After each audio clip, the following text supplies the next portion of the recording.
You're now watching Around the Horne, the weekly internationalist news update with author and historian Gerald Horne. Today is May 28th, 2025. Welcome everyone to the weekly series entitled Around the Horne, which is an internationalist news update with historian and Professor Gerald Horne. Dr. Horne's latest book, which was just released and is now available for pre-order on the International Publisher's website, and is entitled The Capital of Slavery, Washington, D.C., from 1800 to 1865.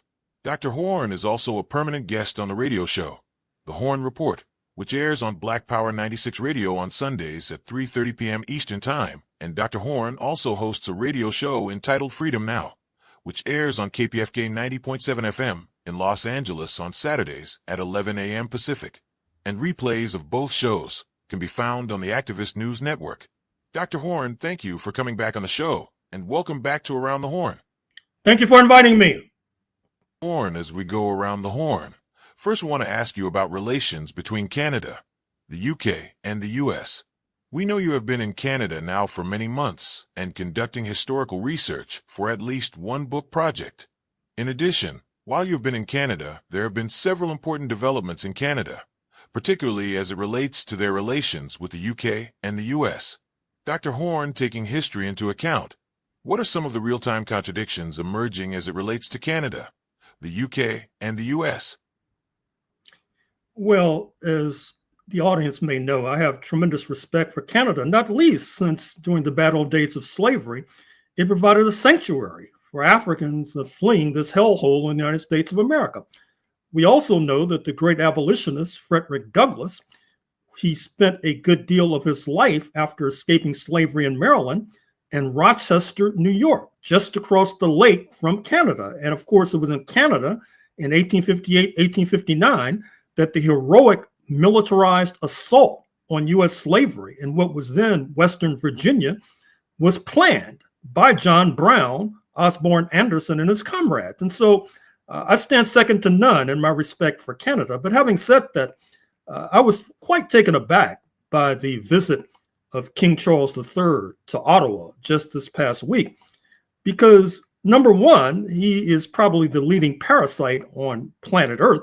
I recall when then South African Thabo Mbeki was jousting with London, which was seeking to twist his arm to impose sanctions upon neighboring Zimbabwe, and seeking him to compel then leader Robert Mugabe to engage in term limits. And Thabo pointed out that the head of state in London, it's a post that's transmitted genetically. Everybody knows that after King Charles III kicks the bucket, his son will become King William, for example. And so this is a parasite amongst parasites, and it does not speak well for the political acumen in Ottawa that they thought that they were bringing a bazooka to Canada to intimidate Mr. Trump, when actually they brought a water pistol. It makes me think that there's a kind of delusion that has set its tentacles in Ottawa, which does not bode well for the ability of Canada to resist Trumpism. And the Canadian elite need to realize that this is not 1812. That is to say that London is not going to be riding to the rescue of Ottawa as a result of an invasion from the United States of America, because London is trying to cut its own deal with Mr. Trump, which is one of the reasons I had thought that when Prime Minister Carney was installed a few months ago, his first trip was not to London to see the alleged King of Canada, speaking of King Charles III, it was to France, which actually made more sense since France has had more of a reputation of bucking U.S. imperialism than its competitor across the channel. Having said that, I should also say that this fraught moment, basically calls for the Canadian left in particular to deepen its understanding of the trajectory of the United States of America and to recognize that this attempt to gobble Canada is nothing new. In fact, you could make an argument that attempting to swallow this northern neighbor has been a motivating drive for the United States ever since 1776, which, by the way, you may recall that Quebec mostly French-speaking, resisted joining the revolt against British rule, not least because of the religious obscurantism of the so-called patriots led by George Washington, who were basically Protestant chauvinists. And Quebec, of course, is predominantly a Catholic. And I would also encourage our Canadian friends to keep up with the literature, because there is a discernible trend in Black American historiography to call into question the alleged progressivism of 1776. I've mentioned this before, not only my work, but the late Tyler Stovall, the work of the late Charles Mills, the Paramount Black intellectual Ishmael Reed, the Paramount Black filmmaker Raoul Peck, and his stunning documentary, Exterminate All the Brutes, examining and dissecting settler colonialism. But somehow, I don't think that that trend has penetrated the noggins of many of our friends on the left in Canada.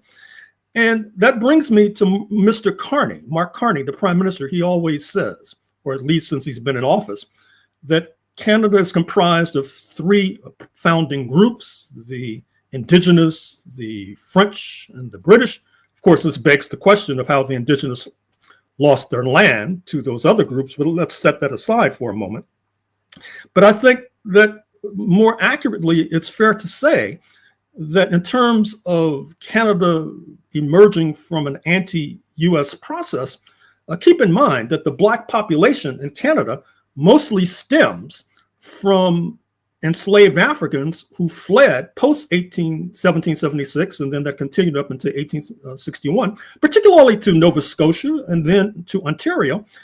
And the authorities in Canada had the good sense to make sure that Black populations were stationed along the border with the United States, because they knew that these Black populations would fight to the death to resist a US takeover, which calls into question something that's seen as common wisdom on this side of the border, that is to say in Canada, that 1776 was this great leap forward for humanity. Well, how can people in Canada say that when they recognize that it was not a great leap forward for their Black population, which, as I said, was fleeing 1776?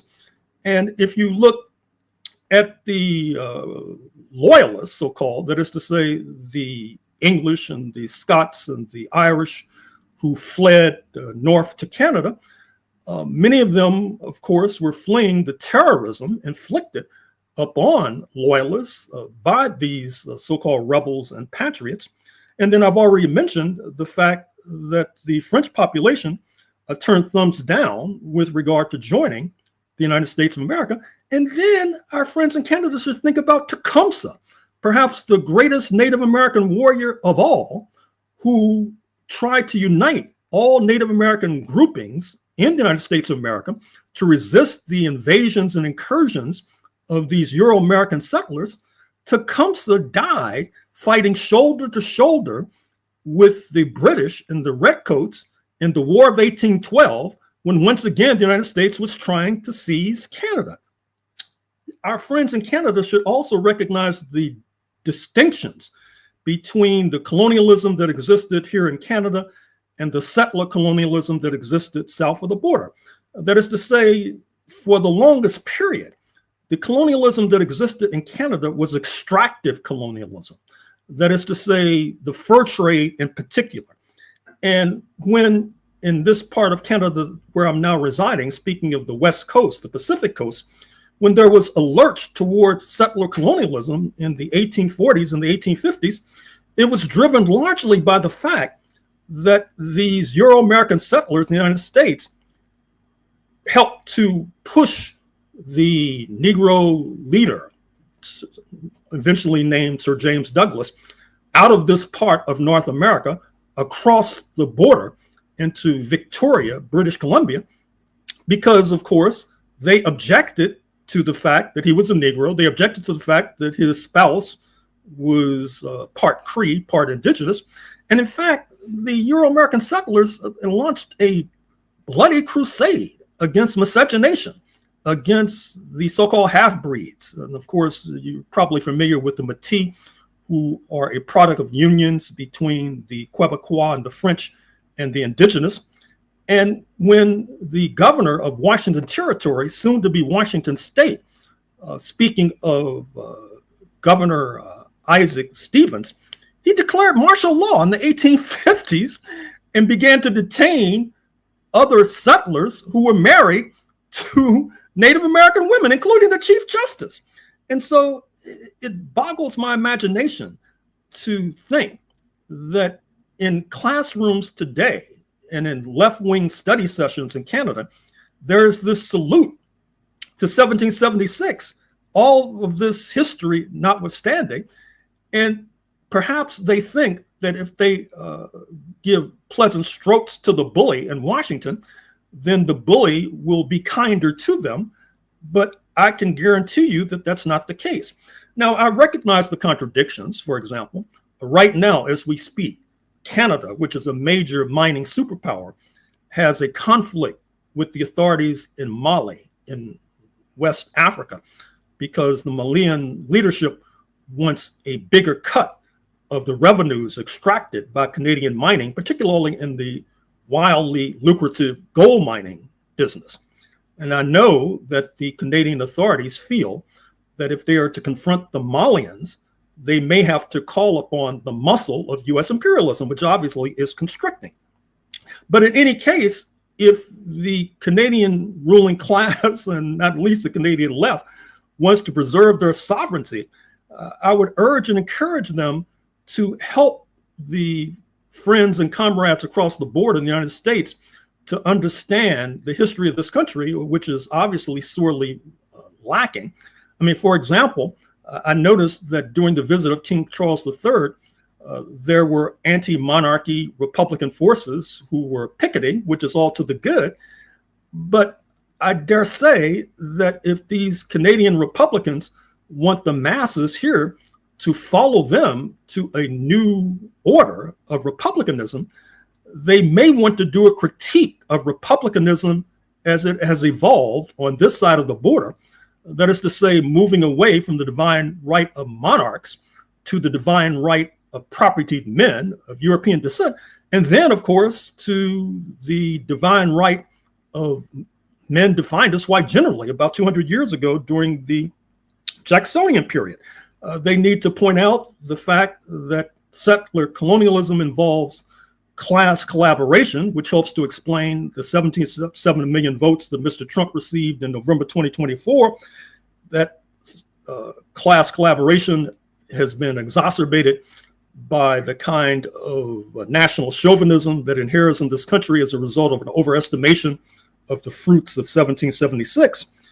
And I think, once again, that our friends in Canada, particularly on the left, would do a service to the progressive forces in this country if they were to give instruction with regard to the history and the evolution of this country, because they should know the history and the evolution of this country more than most, since they have been studying it, I assume.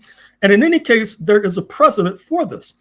Some in our audience are probably familiar with what happened in the United States, 1944 to 1945, when the US Communist Party went into liquidation, and helping to rescue them from that dire fate was the French communist leader, Jacques Duclos. Then a few decades later, when the Italian communists and the French communists were descending into the muck of so-called Euro-communism, which in a sense was a version of anti-Sovietism, it was the US Communist Party who began to point out their flaws. And so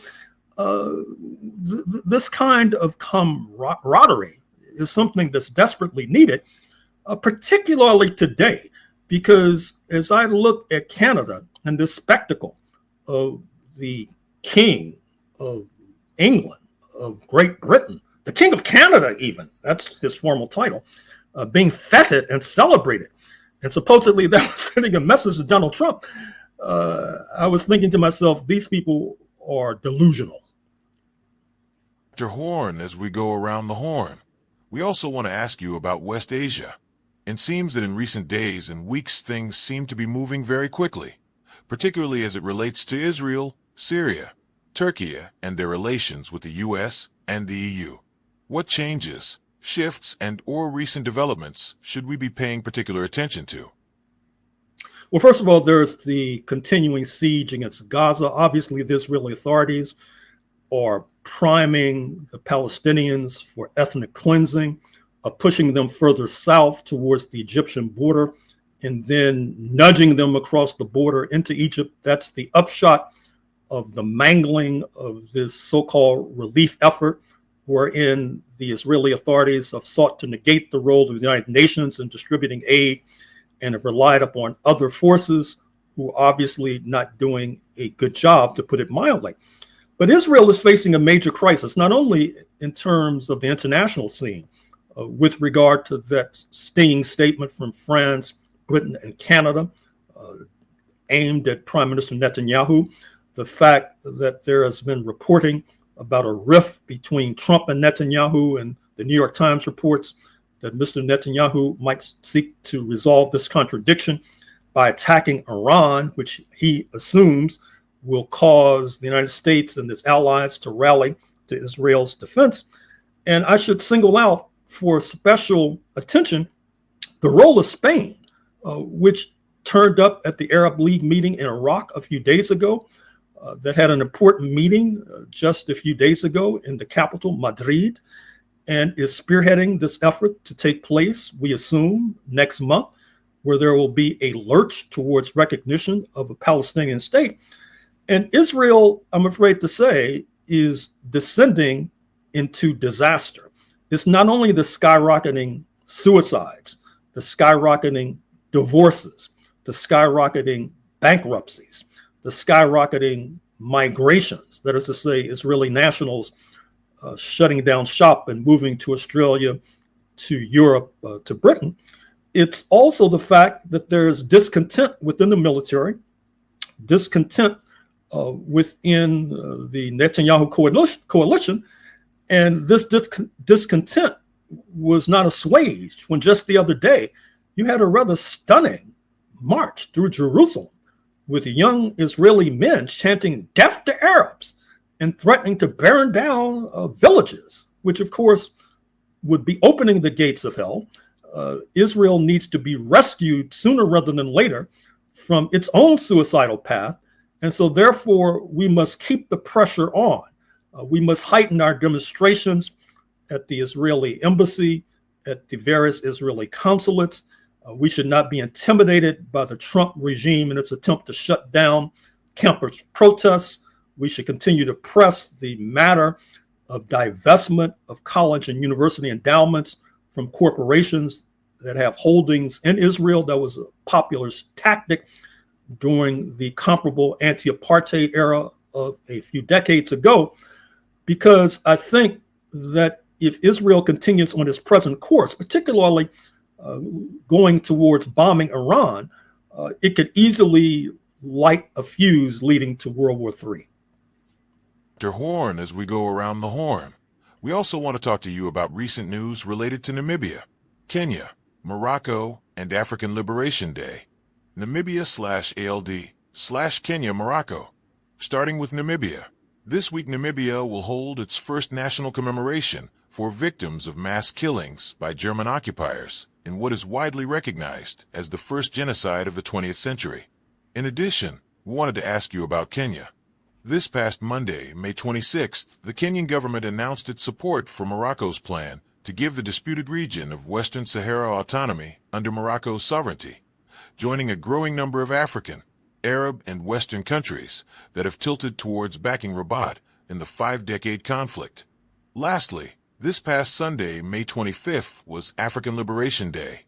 Dr. Horne, what is the legacy of African Liberation Day, and how can Pan-Africanists and Black internationalists honor and celebrate African Liberation Day in 2025? First of all, hats off to the SWAPO government in Windhoek, Namibia, pressing this question of German genocide, the first genocide of the 20th century, 1904 to 1908, directed at the Nama and Herero people, a kind of dress rehearsal for a genocide that then ran rampant in Central and Eastern Europe in the 1930s and the early 1940s. Indeed, some of the same men who were on the ground in Southwest Africa in the early part of the 20th century materialized doing the same dastardly deeds in Central and Eastern Europe in the 1930s and 1940s. And so we should congratulate the SWAPO government for pressing the German authorities for reparations, because of course the German authorities set a precedent when they provided reparations to Israel, even though Israel was not in existence during the time of the Holocaust from the early 1930s to 1945. And so the precedent has been set, and I'm sure that this matter will be ventilated at the historic path-breaking African Union CARICOM Caribbean Community Summit taking place in Ethiopia in September of 2025, where we expect a notable and sizable delegation from Black Americans to attend. With regard to Rabat, it's playing its usual ugly role in Africa. Recall that in my book on the 16th century, I pointed out that you cannot begin to understand the takeoff of the African slave trade in the 1600s and thereafter without understanding the unseemly role of Morocco, which collaborated with Britain in terms of attacking the Songhai Empire, with the negative repercussions cascading and ricocheting further south and west, as far south as today's Nigeria, for example. We also know that Morocco has been a signatory to the ill-fated, ill-considered so-called Abraham Accords involving warming relations with Israel, for example. And we all know, of course, that Morocco has sharp contradictions with its neighbor, Algeria, and is probably and likely collaborating with France against Algeria.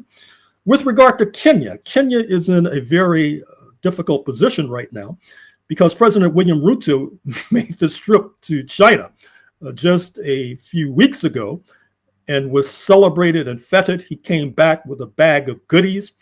Recall that the Chinese authorities have historic ties to Kenya. Even before the revolution of 1949, there's archaeological evidence to suggest that centuries ago, you had Chinese ships sailing across the Indian Ocean to East Africa, to what is now Kenya.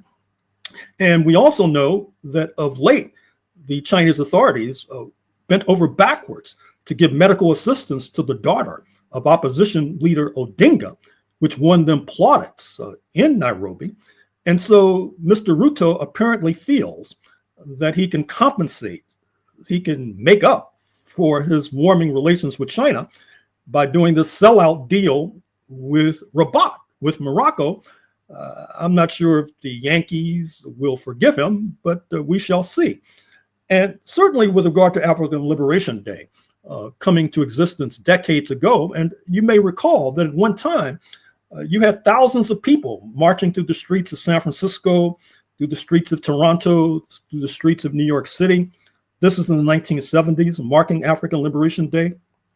But alas, one of the factors that leads to the puncturing of ALD is the fact that in the mid-1970s, you had the Angola crisis, where you had forces supported by the Soviet Union and Cuba, particularly the ultimate victor, the Popular Movement for the Liberation of Angola. Many of our Black nationalist friends were opposed to the MPLA. And in fact, in Dar es Salaam, as I talk about in my book, White Supremacy Confronted, you had some Black Americans in Dar es Salaam who were trying to smuggle arms to Angola, to UNITA. The problem was, of course, that on the one hand, UNITA purported to be blacker than thou. It was quite critical of the MPLA leadership that included so-called mulattoes, that included men of African descent married to European women. And also UNITA had some backing from the People's Republic of China. And so therefore the so-called Sino-Soviet split came into play. But our friends apparently neglected to notice that UNITA was also supported by Ronald Wilson Reagan and the Republican right. Jonas Savimbi, before he was slain a few decades ago, was a frequent visitor to the White House and was armed to the teeth by apartheid South Africa, of all parties. So those sorts of tensions and contradictions and conflicts ultimately led to the demise of the African Liberation Support Committee, which then pulled the rug out from under ALD, African Liberation Day. But if there's any tradition that needs to be revived and resuscitated in the 21st century, it's African Liberation Day, and we should begin planning already for a thunderous, massive African Liberation Day protest in 2026, where we will inevitably give support to our friends in the Sahel states above all. Horne, as we go around the horn, we also want to talk to you about the news from this May 22nd that top finance officials from the G7 have agreed to set aside stark differences on U.S. tariffs and to, quote, counter China's global trade practices. And Dr. Horne, how do you juxtapose this story with the news from May 26th that China and Indonesia agree to boost economic ties ahead of the summit of the Association of Southeast Asian Nations, also known as ASEAN, wherein it is on the top of the agenda at the summit that the ASEAN nations plan to address U.S. Trump tariffs as a unified bloc? Dr. Horne, how do these two stories and developments reflect a rapidly changing global correlation of forces? Well, it is certain that the so-called G7, the group of pirates, want to have a replay of what we talked about last week, the so-called Plaza Accord, where they ganged up in 1985 on a rising Japan, forcing a revaluation of its currency and sending Japan's economy into the lost decades from which it is yet to recover altogether. They feel they could do the same thing to China, which should obviously make us think about the trajectory of planet Earth over the past few centuries and put more emphasis on this conflict between Europe and Asia. That is to say, the Europeans and their offspring in North America seeking to retain their advantages that they gained with the African slave trade and the depredations inflicted on the Americas, but increasingly are being challenged by rising Asian powers, particularly the People's Republic of China, which, as you noted, sent their leadership to Jakarta, Indonesia. Indonesia, of course, being the largest predominantly Muslim nation on planet Earth, a locomotive of ASEAN, the Association of Southeast Asian Nations. We all know that ASEAN, along with China and the Gulf Cooperation Council, comprised of these monarchies in the first instance of the Persian Gulf, who just celebrated Mr. Trump. They just had a trilateral summit. And I think it's very important that the GCC, the Gulf Cooperation Council, was involved because, as we noted more than once, the United Arab Emirates, which is a leading force in the GCC, is playing a rather negative role in Africa. And the more time it can spend convening and conferring with the Asians, is less time they can spend conspiring against the Africans. I should also make one more footnote with regard to China and Indonesia. We all recall the bloody coup of October 1965 in Indonesia, which led to a massacre in particular of Chinese Indonesians of Chinese descent. It was charged at the time, including by non-biased, non-partisan sources, that once again, the Indonesian Communist Party, which at that time was one of the most powerful communist parties on planet Earth, was deeply influenced by Maoism, and its ultra-leftism helped to create conditions for this coup of 1965. But fortunately, things are back on track, as evidenced by this high-level summit in Jakarta. And in terms of the global correlation of forces, it does not take an oracle or a genius to figure out that the imperialist powers are on the back foot. It's difficult to see how they're going to gang up against China when, as you know, there's this trade war, this tariff war between the United States and the European Union to begin with, not to mention a tariff war and a trade war that's being aimed at Japan as well. And so to that extent, things look promising for the future, which is one of many reasons why we should be on the offensive, and that offensive should include A, mass attendance at the AU CARICOM Summit in September 2025, and once again, reviving the heroic tradition of African Liberation Day in 2026, but I'm afraid we've reached the end of the road. We state these facts only to let you know that those of us who are revolutionary, Pan-Africanists, is not because we love revolution. It is historically determined, and we have no alternative but to follow history and to use history for the benefit of our people.